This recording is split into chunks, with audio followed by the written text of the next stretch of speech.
Buenas tardes, mi nombre es José Ramón Tarno López del tercer año Grupo 2 de la Escuela Libre de Derecho. El día de hoy me dirijo a la clase de Derecho Penal para hablarles acerca del tema 1, robo simple. Pero para comenzar debemos saber qué es el robo. Bueno, nosotros conceptualizamos al robo con fundamento en el artículo 373 del Código Penal del Estado de Puebla y lo conceptualizamos como el apoderamiento de un bien ajeno mueble sin derecho y sin consentimiento de quien puede disponer de él conforme a derecho. Es entonces que tenemos que hablar de los antecedentes del robo. Bueno, para comenzar tenemos que establecernos en la época sedentaria. Es en el momento que los humanos llegamos a ser sedentarios que se adquiere la noción de la propiedad. Y sabiendo que la propiedad es un concepto importante para el robo, ya que sin propiedad no puede existir el robo, es entonces que comienza a existir la noción del robo. En un inicio, nosotros veíamos que en los diferentes pueblos y diferentes ciudades grandes a lo largo de la historia, se podía ver este supuesto. Un ejemplo de esto es en Grecia, donde se empezaba a sancionar el robo, pero a diferencia de los tiempos más actuales, este robo solo se sancionaba si era en flagrancia. Tiempo después llegamos a Roma, donde se considera el robo como un delito privado, donde la víctima debe ser propietaria, aunque en ciertos casos podría ser poseedora, solamente que en ese caso estamos hablando de un tipo diferente, ya que cuando era poseedora se le consideraba despojo. En Roma, al robo se le considera un ataque a la propiedad y se consideran bienes o objetos del delito a los bienes muebles, inmuebles e incluso a los esclavos. Nacen tres figuras muy importantes, que son el fortum rei, el fortum iusus y el fortum possessionis. La diferencia en cada uno de estos era el nivel, por así decirlo, de propiedad que se tenía en cada uno.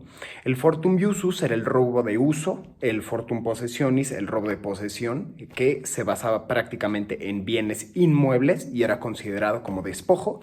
Y dependiendo de esto era cómo se sancionaba. Dentro de las 12 tablas se hace la distinción de la forma en la que se logra la captura de los responsables. Podía ser esta en flagrancia o no. No había necesidad de una flagrancia como era en Grecia. Y se hacía la distinción. El fortum manifestum, que era en flagrancia, y el fortum nec, que era cuando no había flagrancia. Después, los romanos comienzan a hacer una distinción entre el robo con violencia y el robo sin violencia. Es entonces que nosotros vimos dos tipos, que son la rapiña, que era el robo con violencia, y por otro lado el hurto, al cual nosotros consideramos robo sin violencia. Es entonces que regresamos a nuestra tierra en América y comenzamos a ver a los aztecas. Los aztecas eran un pueblo bélico, por ende le daban bastante protección a los artilugios y artículos que se usaban para la guerra. Y por eso se penaba de mayor manera estos artículos. Entonces se castigaban de acuerdo con el uso que se le daba a tal objeto. Nosotros vimos los tres más importantes, que son los instrumentos de guerra, los cuales se castigaban con pena de muerte. Por otro lado, los instrumentos de mercado, que eran castigados con lapidación. Y al final, que eran los robos leves, aquellos artículos que se encontraban fuera de estos. Y estos simplemente se castigaban con la restitución del bien que había sido robado.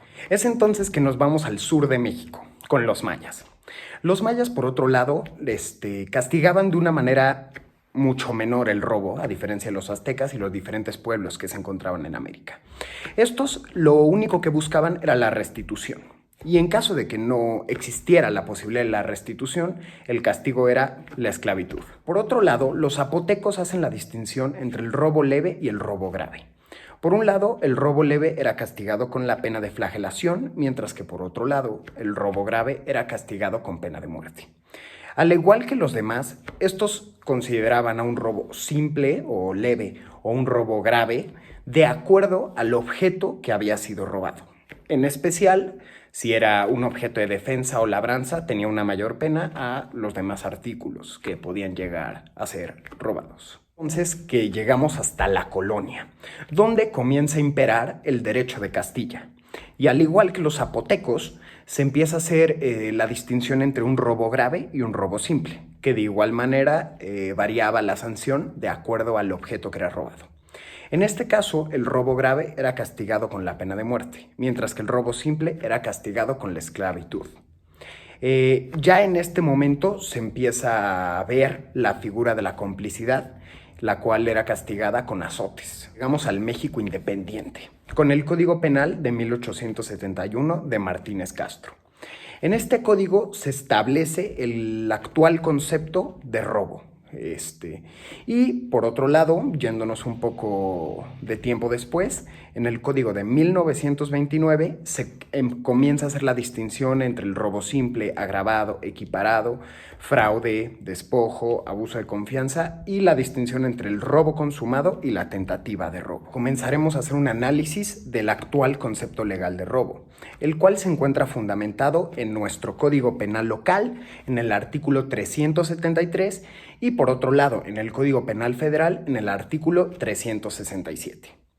Es entonces que analizando el concepto que fue dado al inicio, veremos diferentes elementos. En primer lugar, tenemos al apoderamiento, lo cual hace referencia a apropiarse algo con el objetivo de incluirlo en nuestro patrimonio y disponer de él como si fuéramos dueños. Por otro lado, tenemos el bien u objeto, que es todo lo que ocupa un lugar en el espacio. Llegamos entonces a ajeno. ¿Qué es ajeno? Lo que no pertenece a nosotros. En este caso, lo que no pertenece al sujeto activo, aquel que comete la conducta tipificada. Y por otro lado, mueble. Tiene que ser un bien mueble, ya que si fuera un bien inmueble, no nos encontraríamos ante el tipo penal de robo. Se refiere, con que sea mueble, que puede ser sujeto de traslado, ya sea por sí mismo o por fuerza exterior, por fuerza humana o de la naturaleza. Pero ¿cuáles son los elementos del tipo penal de robo? Bueno, ¿cuál es la conducta típica? Básicamente la conducta típica va orientada al apoderamiento. En primer lugar, el objeto material es la cosa o bien ajeno mueble. Por otro lado, hablamos del elemento normativo, que hace referencia a que es sin derecho y sin consentimiento de quien puede disponer de él conforme a derecho. Por otro lado, tenemos el elemento subjetivo, que es el ánimo de dominio del sujeto activo. El bien jurídico tutelado es el patrimonio, el bien que se busca proteger. La forma de realización siempre es dolosa, no puede haber robo de una manera culposa, por así decirlo, y puede ser, en este caso, hablamos que el robo, su forma de consumación es instantánea o continuada.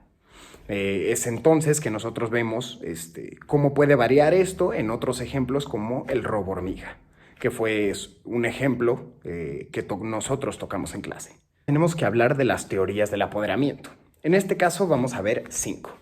En primer lugar, tenemos la aprecio rei, o en español, la de ocupación, la cual establece que la conducta se ve perfeccionada en el momento que el sujeto activo toca el bien jurídico. Por otro lado, tenemos la ablatio rei, o en español, fuera del dominio del dueño. Esta establece que en el momento que el objeto se encuentra fuera de custodia del sujeto pasivo, se ve perfeccionada la conducta. En tercer lugar, tenemos la occuplettatio. La occuplettatio hace referencia a cuando el sujeto activo adquiere un provecho del objeto. En ese caso, se estaría perfeccionando la conducta del robo. Y en cuarto lugar, tenemos la illatio rei, que hace referencia a poner las cosas en el lugar que el sujeto activo había destinado. Un ejemplo claro puede ser llevar la televisión al jardín para que en el momento que yo quiera pueda fácilmente sacarla de la casa y robar.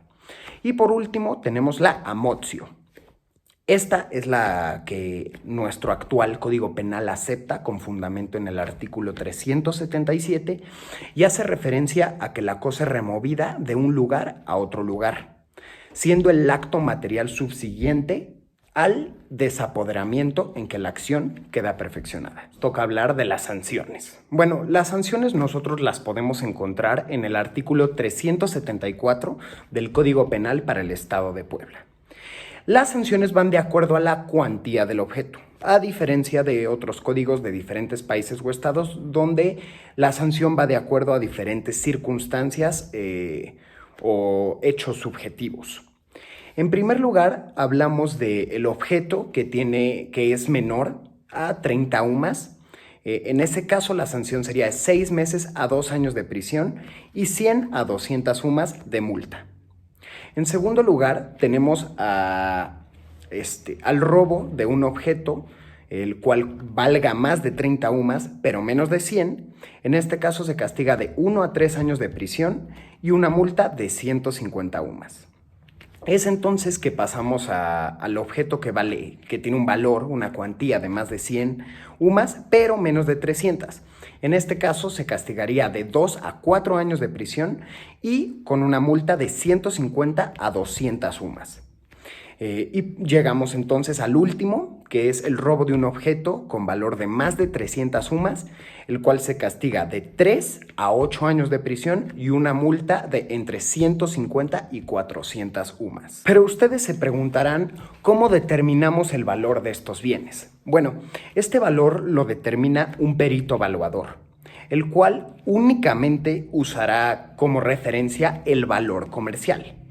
Pero es entonces que nosotros o cualquiera podría llegar a tener la duda de cómo se castiga en ese caso el robo de otro tipo de objetos. Bueno, esto se encuentra fundamentado en el artículo 374 en su fracción quinta, sexta y séptima, donde ya no se toma como tal el valor comercial, sino la naturaleza del objeto.